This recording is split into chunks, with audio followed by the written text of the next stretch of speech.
Bueno, entonces estamos listos para entrar a la palabra del Señor, estamos listos para ver qué nos dice el Señor en su santa palabra en la Biblia.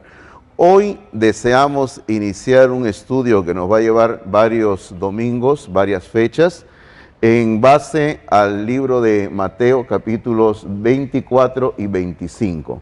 Ahí vamos a estar reflexionando durante varios domingos. Así que vaya abriendo su Biblia ahí en Mateo capítulo 24 para que podamos considerar qué es lo que Dios nos tiene deparado para nosotros en su santa palabra, la Biblia. Nuestro tema, este va a ser el título para todos estos domingos que estemos reflexionando en Mateo 24 y 25, el tema va a ser este: el más grandioso discurso profético de Cristo. El más grandioso discurso profético de Cristo. En Mateo capítulo 23, el Señor ha estado dando un fuerte sermón a los fariseos y a los escribas, diciéndoles hipócritas, porque lo eran, pues, ¿no? Y ese no es nuestro tema, solamente mencionamos.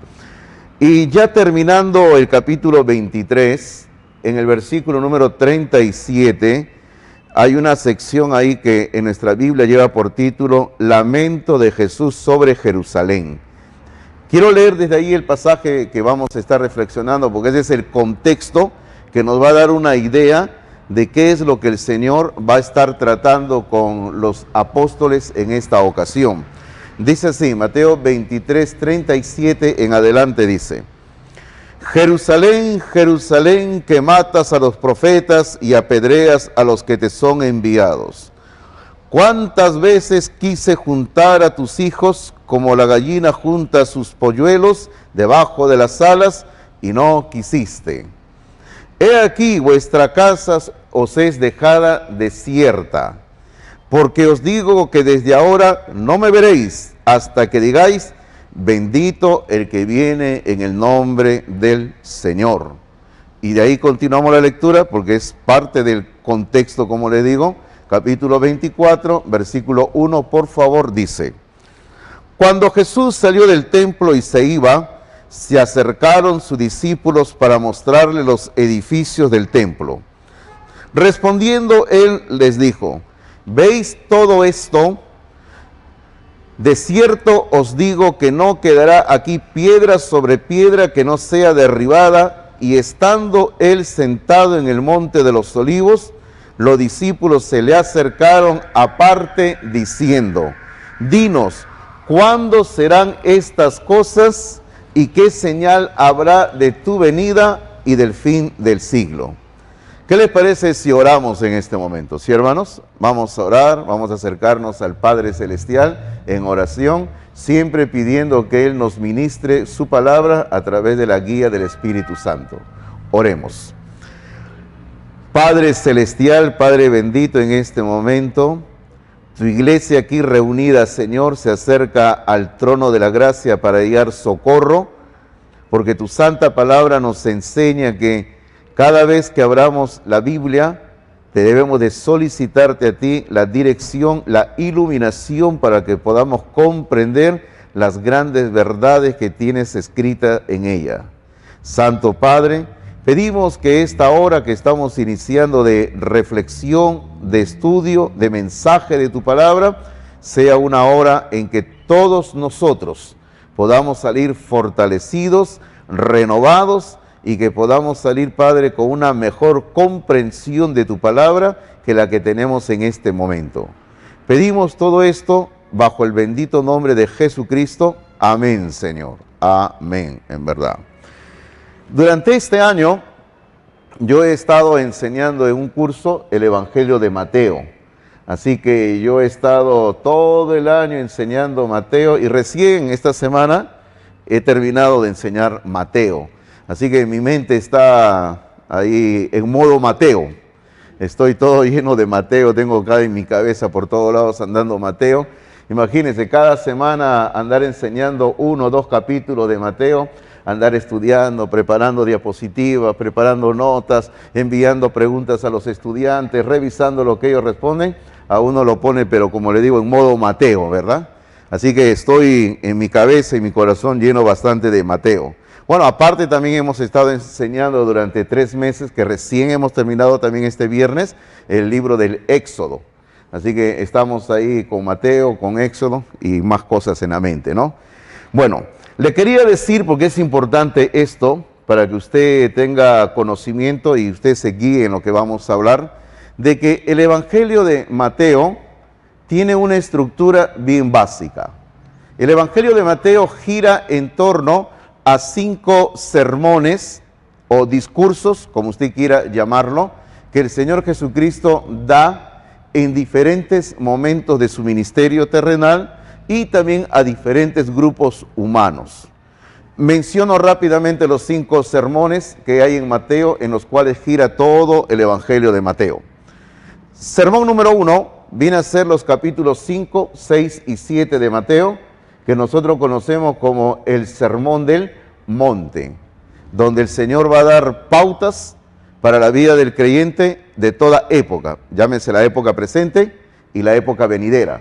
La época venidera es la del reino. Mateo capítulo 10, el Señor va a hablarle solamente a los 12 apóstoles, dándole un discurso a ellos, dándole pautas, indicaciones de qué es lo que ellos tenían que hacer y qué es lo que no deberían de hacer como apóstoles de Jesucristo.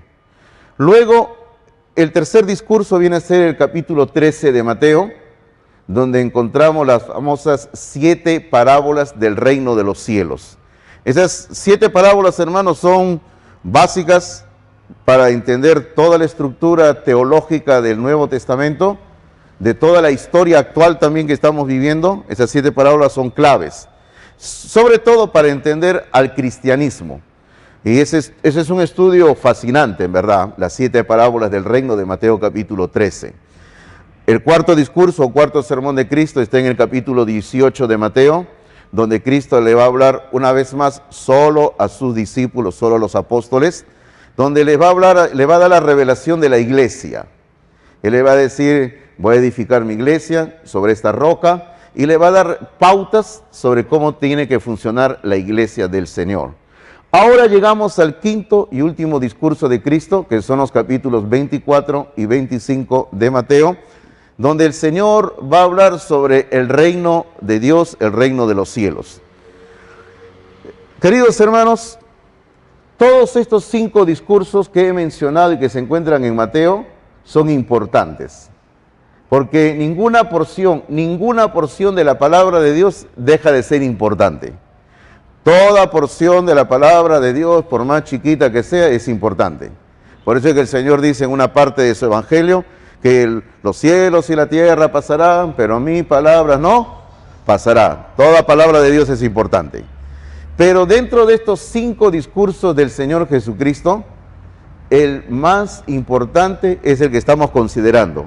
Mateo capítulo 24 y Mateo capítulo 25 que tenemos nosotros.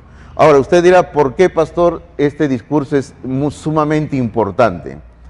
Porque Mateo capítulo 24 y capítulo 25, juntamente con el libro del Apocalipsis, son los pasajes más importantes, más reveladores y que dan más detalles sobre acontecimientos futuros, sobre acontecimientos escatológicos.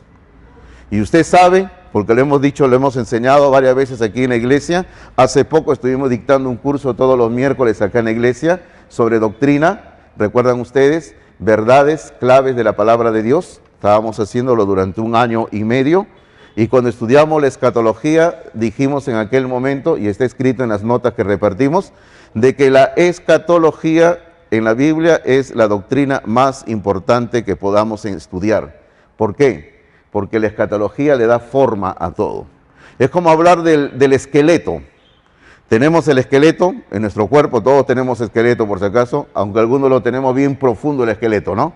Ya porque la masa que lo rodea lo ha dejado bien adentro, ¿no? Pero tenemos esqueleto, ¿verdad, sí, hermanos?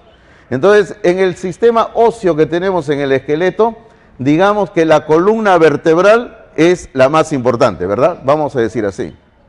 Entonces, Lo mismo ocurre en el sistema bíblico, la teología. La más importante, como la columna vertebral, viene a ser la escatología. Eso es lo que le da sentido a todo. Y Mateo capítulo 24, juntamente con Apocalipsis, en el Nuevo Testamento son los pasajes más importantes que podamos encontrar en toda la Biblia. Aquí el Señor Jesucristo comienza en lo que hemos leído de Mateo 24 y parte del 23. El Señor está teniendo un diálogo con sus discípulos, los apóstoles. El Señor está hablando con ellos y el Señor va a corregir un mal entendimiento o un mal entendido que tenían los apóstoles.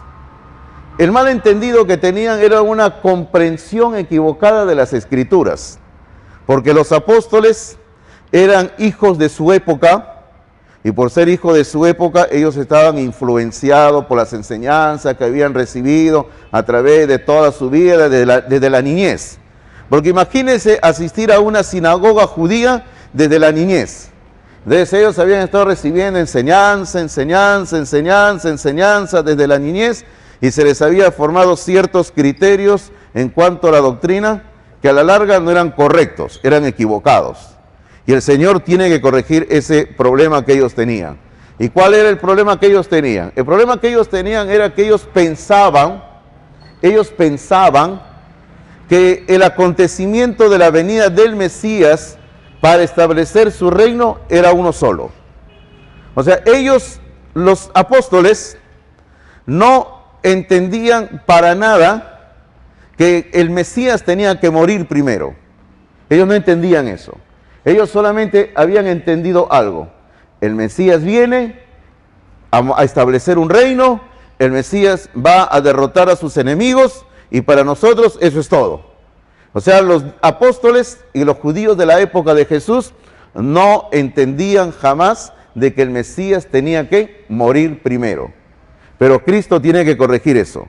Ahora, lógicamente, dentro de esa comprensión equivocada que ellos tenían, los discípulos y la gente de la época de Jesús, mucho menos ellos entendían lo que era la iglesia. A pesar de que Cristo, ya en uno de sus discursos, hemos mencionado hace un rato, Cristo lo había revelado. Él había dicho, sobre esta roca edificaré mi iglesia. O mejor dicho, sobre esta roca estoy edificando mi iglesia. Cristo les había hablado ya de la iglesia, pero ellos ni entendían todo el asunto. Entonces ahora Cristo les tiene que revelar de que tiene que haber una era antes de la era del reino. Queridos hermanos, la era de la iglesia para los discípulos era un misterio. Era algo oculto, era algo que estaba escondido. Recuerde la palabra misterio. Yo quiero que leamos dos pasajes para que usted vea cómo era este misterio. Romanos capítulo 16, por favor, versículos 25 y 26. Romanos capítulo 16, Pablo, terminando su epístola a los romanos, va a decir lo siguiente: y al que puede confirmaros según mi evangelio y la predicación de Jesucristo. Observe ahora usted la segunda parte de este versículo 25, observe lo que dice: según la revelación del misterio que se ha mantenido oculto desde tiempos eternos. O sea, hay un misterio, o había un misterio que había estado oculto desde tiempos eternos. Leamos el versículo 26 también, dice, pero, hablando de ese misterio, pero, que ha sido manifestado ahora, y que por las escrituras de los profetas, según el mandamiento del Dios eterno, se ha dado a conocer a todas las gentes, o sea, a todos los gentiles, para que obedezcan a la fe. Hermano, el versículo 25 nos deja bien en claro que hay o había un misterio que había estado oculto durante generaciones, durante siglos. Misterio, o sea, algo oculto, algo que la gente no sabía.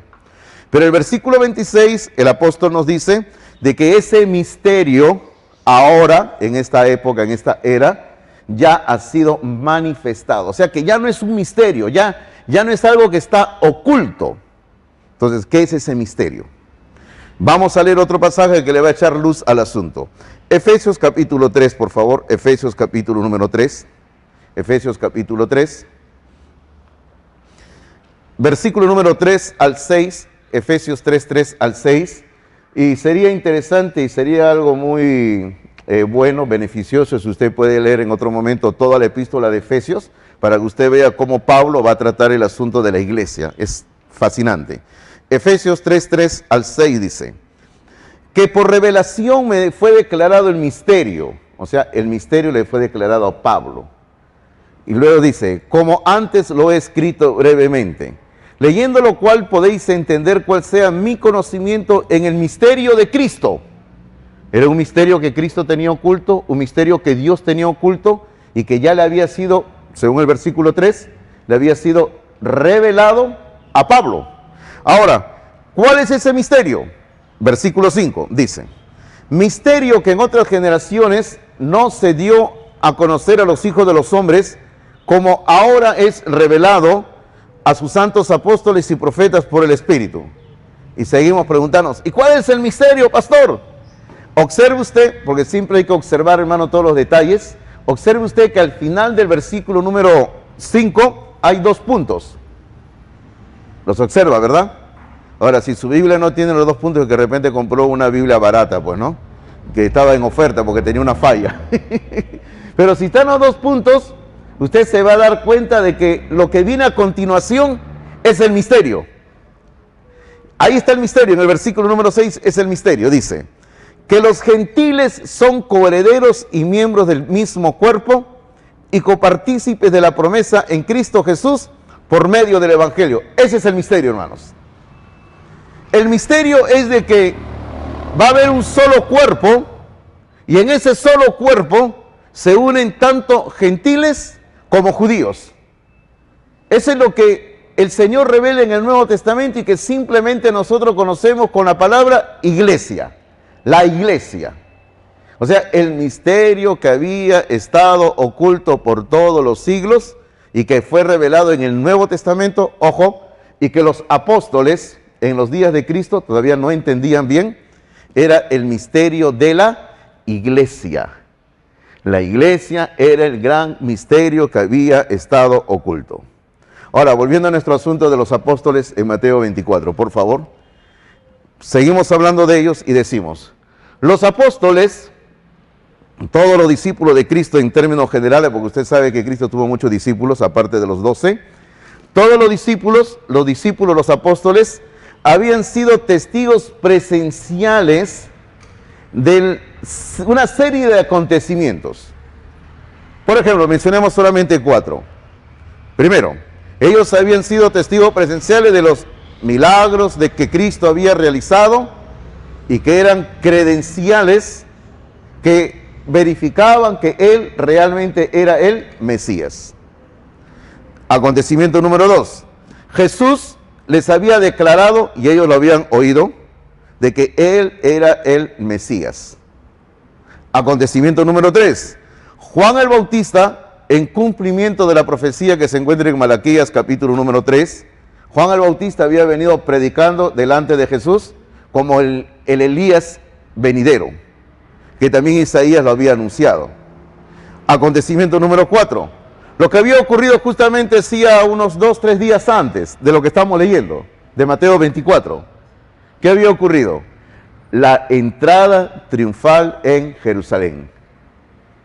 Y toda la gente, usted sabe que había salido a las calles, habían puesto mantas en el suelo, habían puesto ramas en los suelos y habían agarrado, ojo, lo más importante, 2 cosas, ¿eh? Habían agarrado ramas, las habían estado moviendo así, era una señal de triunfo, era una señal de que habían derrotado a los enemigos y habían gritado la hermosa palabra, Hosana, Hosana, Hosana. Y hermanos míos, y todo eso indicaba que la gente estaba reconociendo a ese profeta que venía montado en un pollino como el Mesías prometido por Dios. Entonces los discípulos habían sido testigos presenciales de todo esto y ante los ojos de ellos las profecías del Antiguo Testamento se habían convertido en historia. O sea, ya no solamente eran simples profecías, sino ahora eran historia para ellos, porque ellos lo habían visto cumplirse de una forma literal ante sus ojos.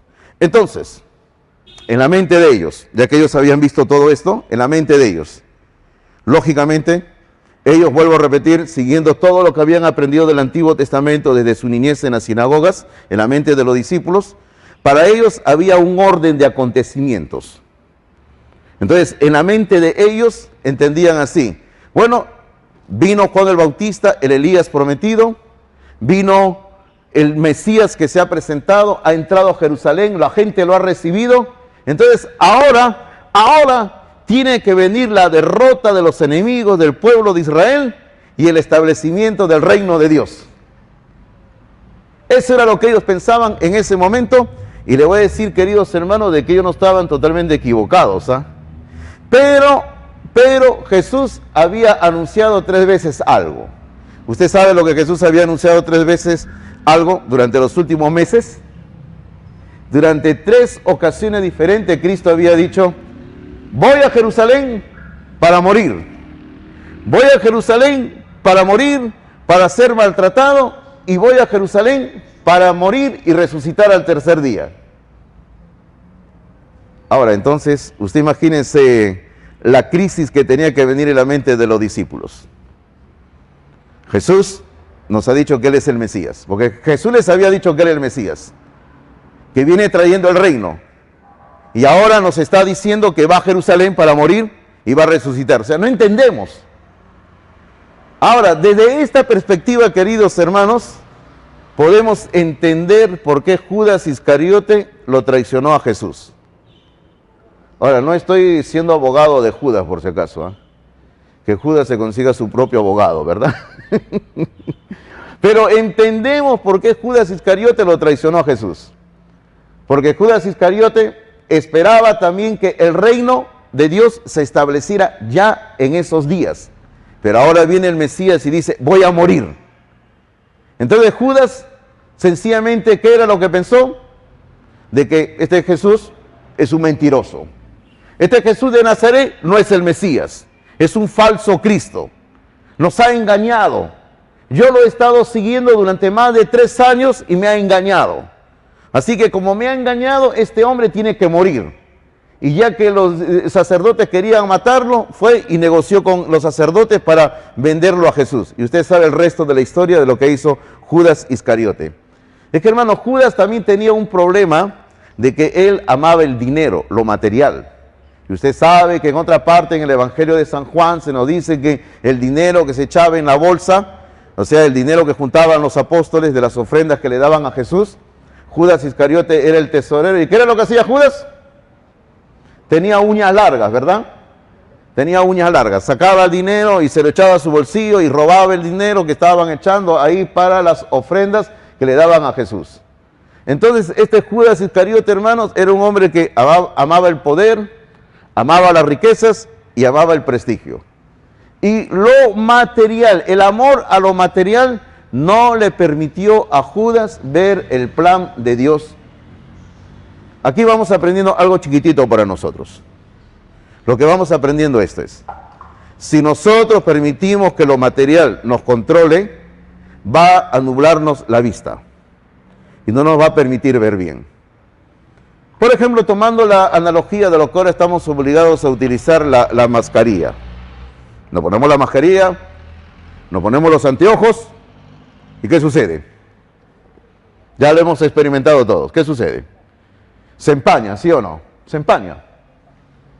Y tenemos que decidir: o bien uso mascarilla o bien uso anteojos. Porque se empaña, ¿verdad? ¿Sí o no? Y usted sabe que unos anteojos que están empañados no nos permite leer, no nos permite ver bien nada.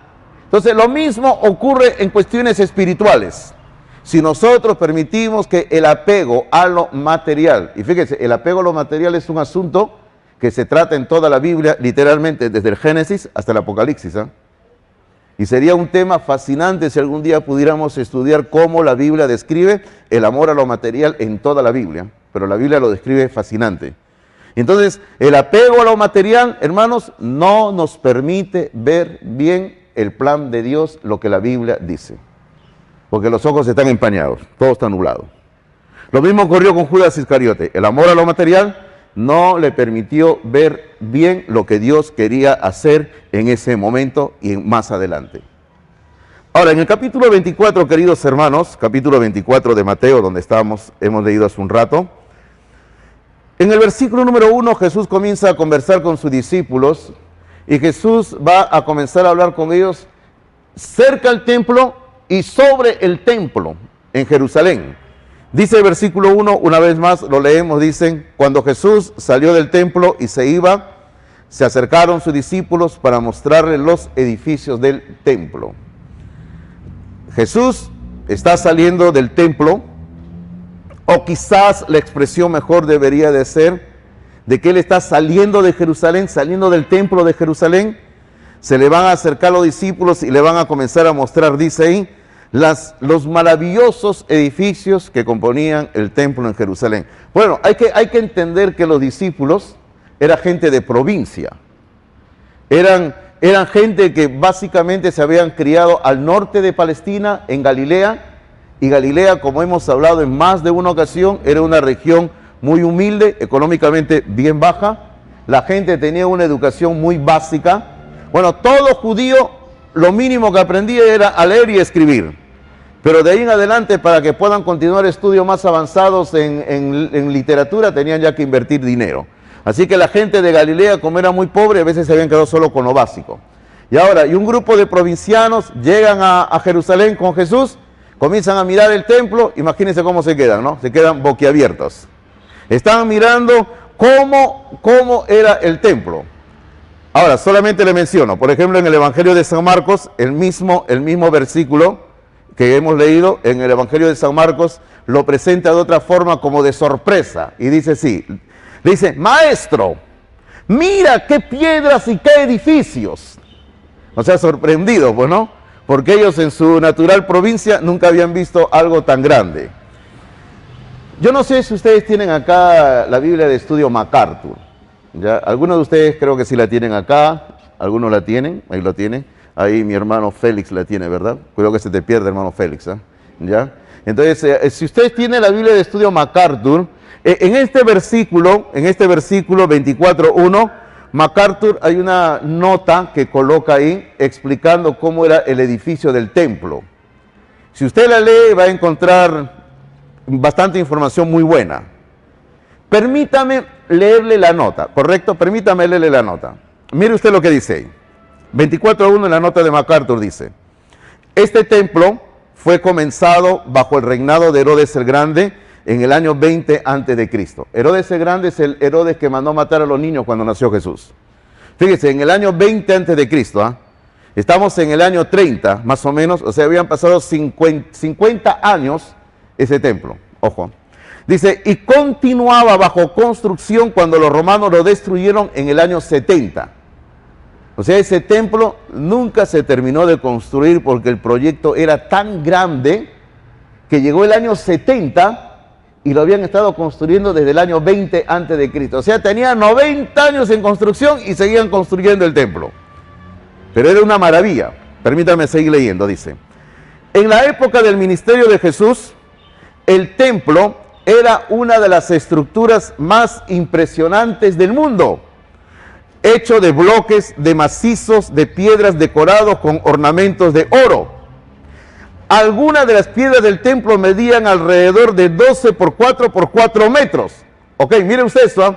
Piedras de 12 metros de largo por 4 metros de ancho y por 4 metros de alto. Hermano, trate usted de calcular, ¿eh?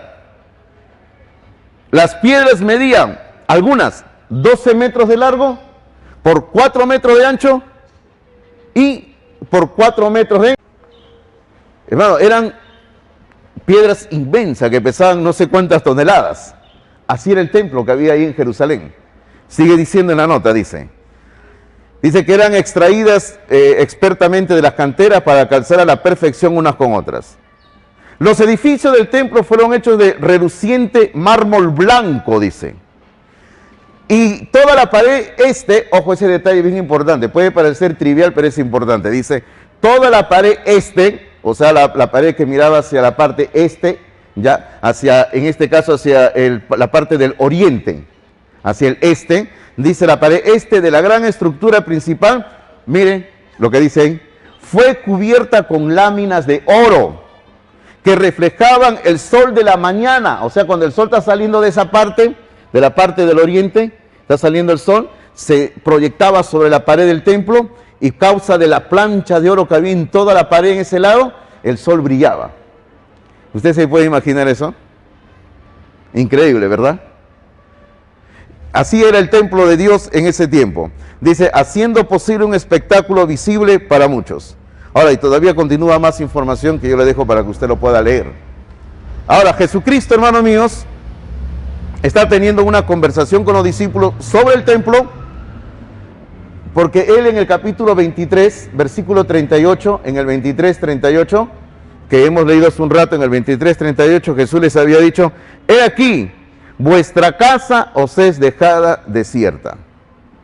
Hermanos, los discípulos entendieron que lo que Cristo les acababa de decir con vuestra casa era como referencia al templo. Y los discípulos entonces comienzan a tener otra crisis más encima. Ya tenían la crisis del Mesías. Si él dice que es el Mesías, iba a morir. Ahora el Mesías le dice, el templo va a quedar desierto. Y ahora les va a decir luego, no va a quedar piedra sobre piedra. Así que están pasando un momento de crisis. Ellos no entendían esto. Hermanos, este templo era una maravillosa construcción, como hemos dicho. El rey Herodes invirtió toda una vida en su construcción. Si usted lee en otro momento Juan capítulo 2, versículo 20, cuando Cristo comenzó su ministerio, al comienzo del ministerio, los judíos que están en ese momento con Jesús dijeron que se había estado construyendo el templo durante 46 años. Y el templo era una maravilla. Y Jesús ahora se nos dice aquí, hermanos míos, en el capítulo número 24, versículo número 1, 24:1 dice, cuando Jesús salió del templo. Usted debe entender este pasaje dentro del contexto. Cuando Jesús salió del templo. Hermanos, no hay ninguna parte en la Biblia que se haya escrito al azar. No hay ninguna parte de las Escrituras que estén escritas como quien dice para rellenar espacio. Hay siempre un porqué y un para qué. Entonces, ¿qué es lo que nos quiere decir el Señor aquí cuando dice que Jesús salió del templo? Es que el contexto habla en el versículo 38, Jesucristo ha dicho, vuestra casa os es dejada vacía, el templo va a quedar vacío. Y en el 24:1, Él sale del templo. ¿Qué ha sucedido? Dios se fue del templo. Hermano, Jesucristo en esta ocasión fue la última vez en su vida terrenal que estuvo en el templo. Nunca más volvió a regresar al templo, porque 2 días después Él fue crucificado y luego ascendió a los cielos. No volvió al templo nunca más. Hermanos, y esto tiene mucho parecido con lo que ocurrió en Jerusalén en el año 600 antes de Cristo. ¿Qué sucedió en Jerusalén en el año 600 antes de Cristo? Si usted chequea, por favor, le doy la cita. Si usted chequea, anote la cita. En Ezequiel capítulo 11, versículo número 23. En Ezequiel capítulo 11, versículo número 23. Usted va a ver que dice así. Yo le leo el versículo, dice así. Y la gloria de Jehová se elevó de en medio de la ciudad, el templo. O sea, el profeta está mirando la ciudad de Jerusalén, mira el templo que está en medio de la ciudad, y la gloria de Dios se levanta del templo, la gloria de Dios se eleva al cielo. ¿Y qué ocurre? Dice el versículo 23, y se puso sobre el monte que está al oriente de la ciudad. O sea, acá está el templo, digamos, lo que está viendo el profeta Ezequiel. La gloria de Dios se levanta del templo y la gloria de Dios se traslada al oriente y se coloca sobre el monte que está al oriente. ¿Qué quiere decir eso? Quiere decir, primero, de que Dios abandonó el templo en el año 600 antes de Cristo. Ojo, ojo. Y la gloria de Dios se fue al oriente, al monte que está en el oriente. Dice Ezequiel 11:23, dice al oriente. ¿Y usted sabe qué está al oriente? El monte de los olivos. Donde Jesús ahora va a salir. Jesús sale del templo ahora en Mateo 24 con los discípulos, sale del templo y se va al monte de los olivos. Dígame usted, ¿casualidad? En ninguna manera. Sino que Dios está abandonando el templo. Dios está dejando el templo. Versículo número 2, capítulo 24, versículo número 2 de Mateo 24:2 dice: respondiendo él les dijo: ¿veis todo esto? De cierto os digo que no quedará aquí piedra sobre piedra que no sea derribada. Este anuncio, como dije hace un rato, tiene que haber causado crisis en los discípulos. Como dije, ya tenían la crisis de que ellos no entendían, pero si Él es el Mesías, ¿cómo va a morir? Ahora les está diciendo, el templo se va a derribar. Y eso es lo que le dice Cristo aquí en el versículo 2. Cristo les está diciendo, no va a quedar piedra sobre piedra. ¿Por qué?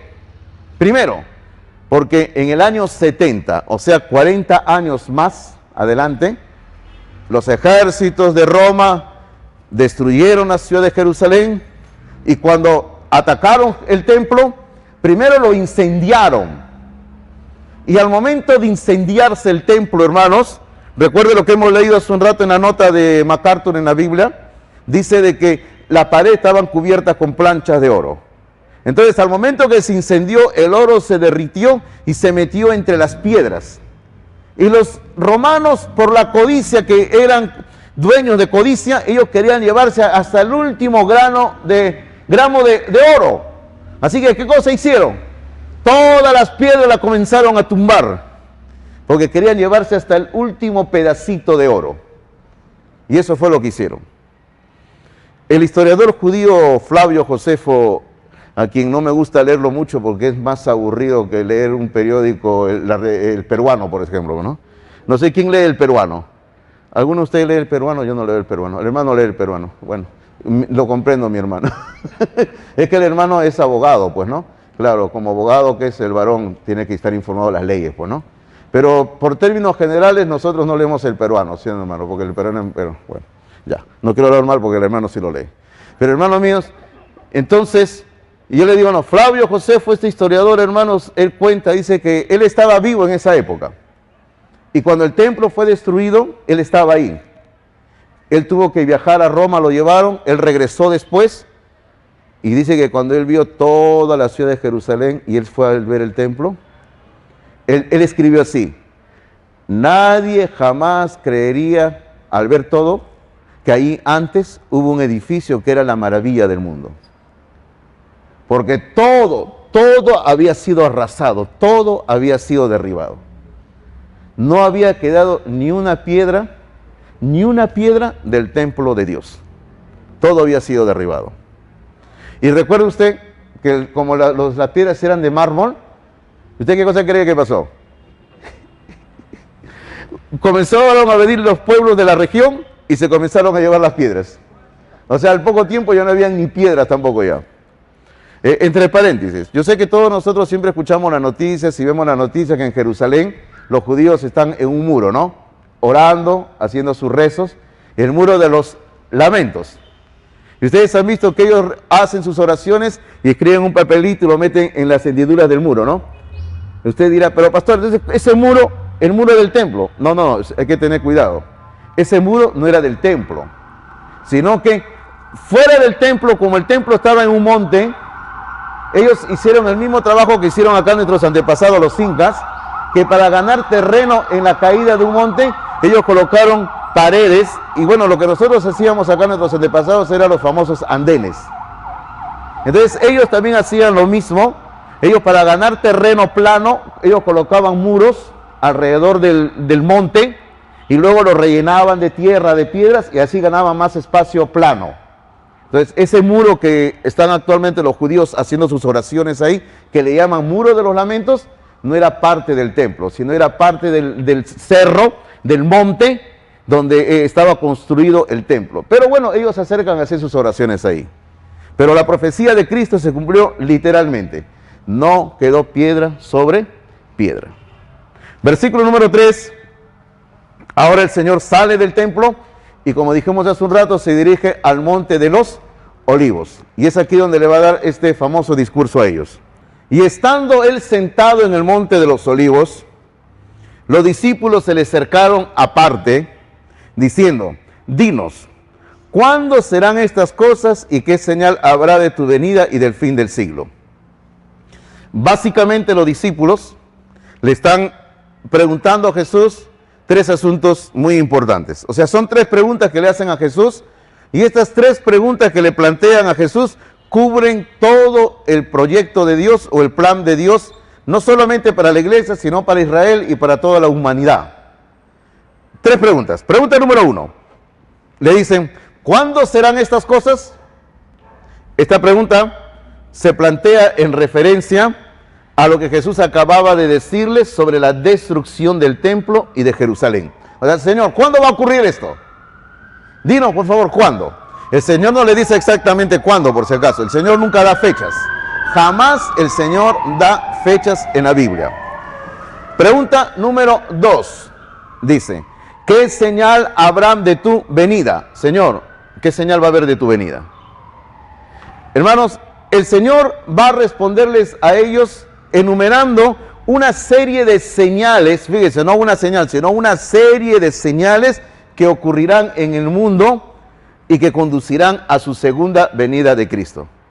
Queridos hermanos, esta segunda pregunta que los apóstoles le plantean a Jesús se origina a causa de lo que Jesús dijo al final del capítulo 23, en el versículo 39. Por favor, observe el 39, 23, 39 dice, porque os digo que desde ahora no me veréis hasta que digáis, bendito el que viene en el nombre del Señor. Bendito el que viene en el nombre del Señor. Y si ustedes recuerdan, días atrás lo habían dicho cuando él entró a Jerusalén montado en un pollino. Cuando él apareció montado en un pollino, la gente había dicho, bendito el que viene en el nombre del Señor. Y quizá los discípulos dicen, pero si hace unos días lo hemos dicho. Pero ahora Jesús se está refiriendo a la segunda venida de Cristo. Hermano, yo quiero que usted entienda esto porque es bien importante.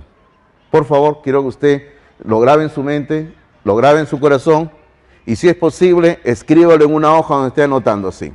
Escriba usted, recuerde esto, Mateo capítulo 24 y capítulo 25 describe las señales antes de la segunda venida de Cristo.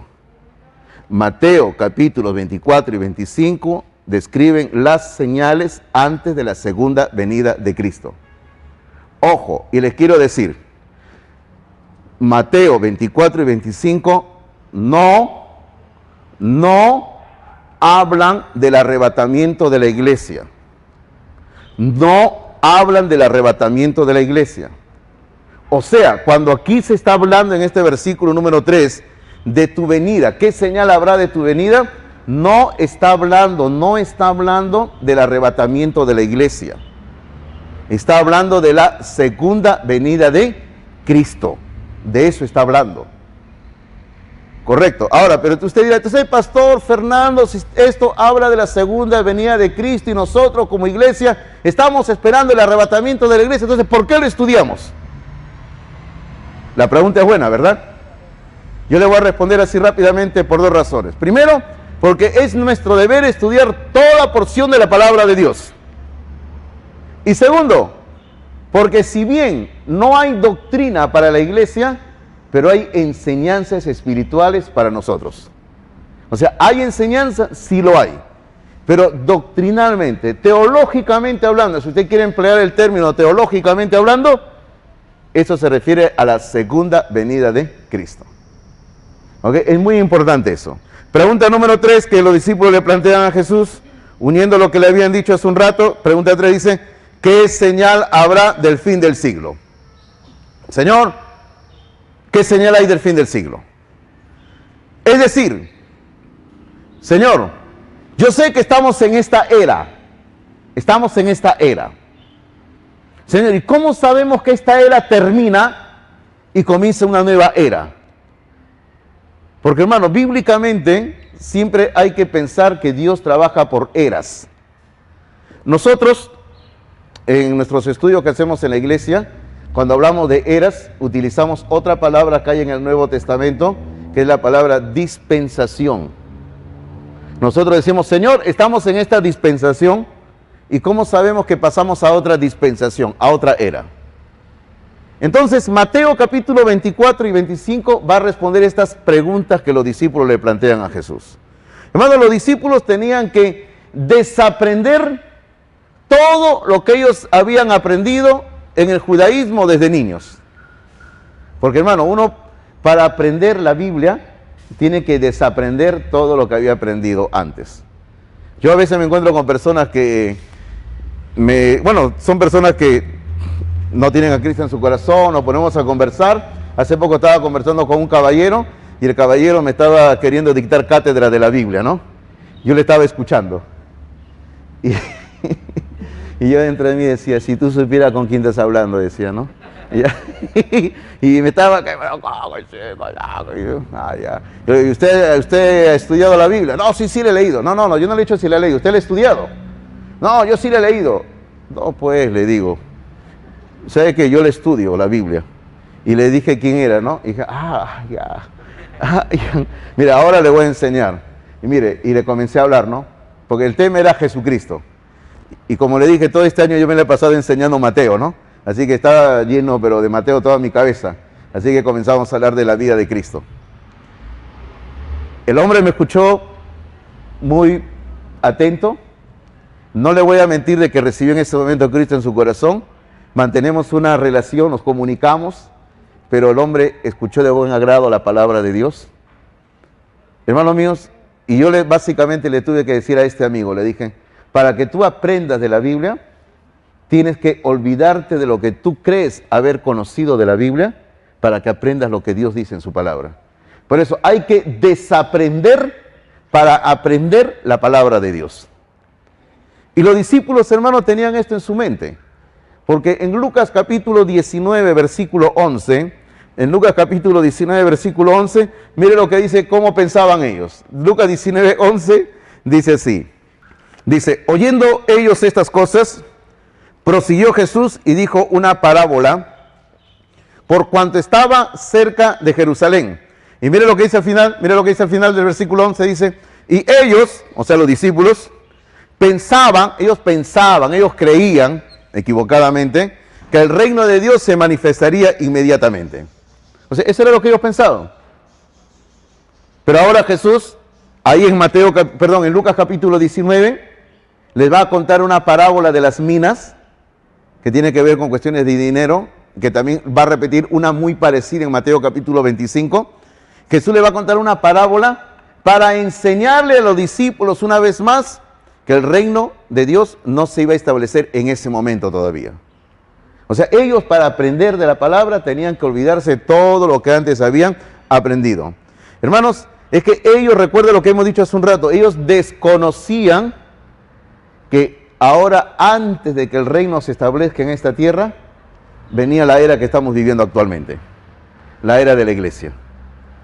Entonces, como ellos desconocían eso, ellos les producía esto un dolor de cabeza. Ellos deseaban saber qué señal habría antes de la venida del Señor. Eso es lo que dice Mateo capítulo 24, versículo número 3. Dinos, ¿qué señal hay de tu venida? Y lo que Cristo les va a decir en Mateo capítulo 24, a partir del versículo 4 en adelante, no es de una señal, sino de una serie de señales.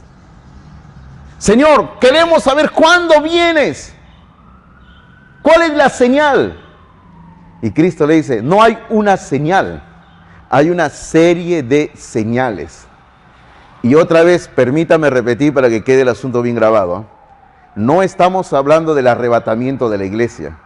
Estamos hablando de la segunda venida de Cristo. ¿Correcto?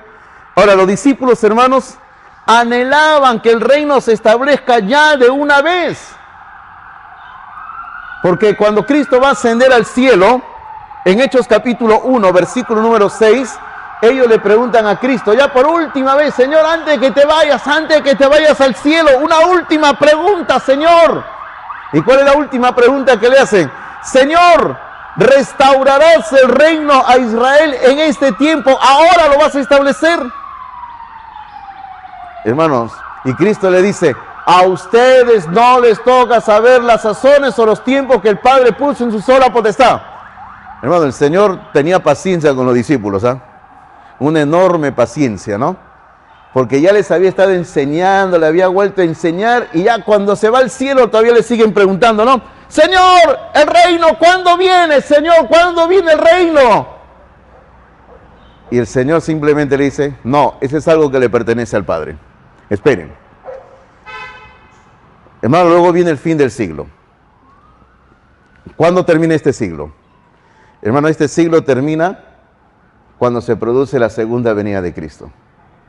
Ahí termina. Yo quiero ir concluyendo esta mañana la prédica, porque no pretendo predicar todo Mateo 24. Lo vamos a dejar, como hemos dicho, para hacerlo en varias sesiones, Mateo 24. Este es solamente como quien dice la previa nada más, ¿ya? Vamos terminando con esta reflexión final. El llamado que Cristo va a repetir en varias oportunidades en Mateo 24 y capítulo 25 es el llamado a estar preparados porque Él viene en cualquier momento. ¿Qué dice usted? ¿Amén? Amén, ¿verdad? Cristo viene en cualquier momento, hermanos. Mire usted, solamente como diríamos una chiquitita, basta con una. En el versículo 42, lógicamente Mateo 24, 42, porque es varias veces que Cristo va a repetir esta frase muy parecida, de diferentes modos. En el 24, 42 dice, velad pues, porque no sabéis a qué hora ha de venir vuestro Señor. Hay que velar, o sea, hay que estar despiertos. A eso se refiere, hay que estar despiertos. Una vez, años atrás, una persona me preguntaba, pastor, pero acá dice la palabra velar, hay que velar. Sí, ¿y a quién vamos a velar? Me dice. Es que su mente muy contemporánea estaba pensando en un velatorio. Digo, no se trata de velar a un muerto, le digo, sino a estar despiertos, a estar toda la noche sin dormir. No hay que dormir ya. Y si usted me permite otra vez referirme a esa gran obra que a mí me ha gustado leer y releer, El Quijote de la Mancha. Si usted lee El Quijote, usted va a recordar la parte cuando el Quijote tiene que velar las armas que le dieron a él para nombrarlo caballero. Y le dijeron a él, mira, acá están las armas, que tú vas a ser caballero, pero tienes que pasar toda la noche en vela. Y él sencillamente toda la noche se la pasó despierto, caminando alrededor de las armas, cuidándolas. O sea, ese es el sentido de la palabra velar. Ahora, usted dirá, pastor, ¿y por qué lo cita el Quijote? Porque ¿saben qué? El Quijote y nuestra Biblia Reina Valera que tenemos, la traducción se hizo por los mismos años al español. O sea, uno se escribió en español y el otro se tradujo al español. Así que si usted lee la Reina Valera, usted entiende el lenguaje del Quijote. Y viceversa, si usted lee el Quijote, va a entender el lenguaje de la Reina Valera del 60. Así que aquí cuando el Señor dice que hay que velar, se refiere a eso. Hay que estar como soldados, despiertos. No hay que dejar que la noche nos lleve a un sueño donde nos olvidemos de lo más importante, que es esperar el pronto regreso, la pronta venida de Cristo Jesús. Y termino diciéndoles, Maranata. Maranata. Amén. Cuando antiguamente en la época de la iglesia, en el siglo I, se decía Maranata, así como cuando yo le digo a usted buenos días, usted me dice buenos días. Antiguamente era así, yo le decía Maranata y usted me responde Maranata. A ver, yo le digo ya, Maranata. Amén. ¿Qué quiere decir Maranata? Cristo viene, ¿verdad? Son dos palabras arameas. Usted la encuentra al final de la primera epístola de los Corintios. Usted encuentra ahí Maranata, Cristo viene. Y Cristo viene, ¿verdad, hermanos? Cristo viene. Vamos a quedarnos ahí en este momento en el estudio de la palabra de Dios. ¿Y qué le parece si oramos y le damos gracias a Dios? ¿Sí? Vamos a orar, vamos a orar. Padre Celestial, damos gracias por tu santa palabra, la Biblia. Porque, Padre, estamos convencidos de que tu palabra nos lleva a una comprensión completa de tus verdades.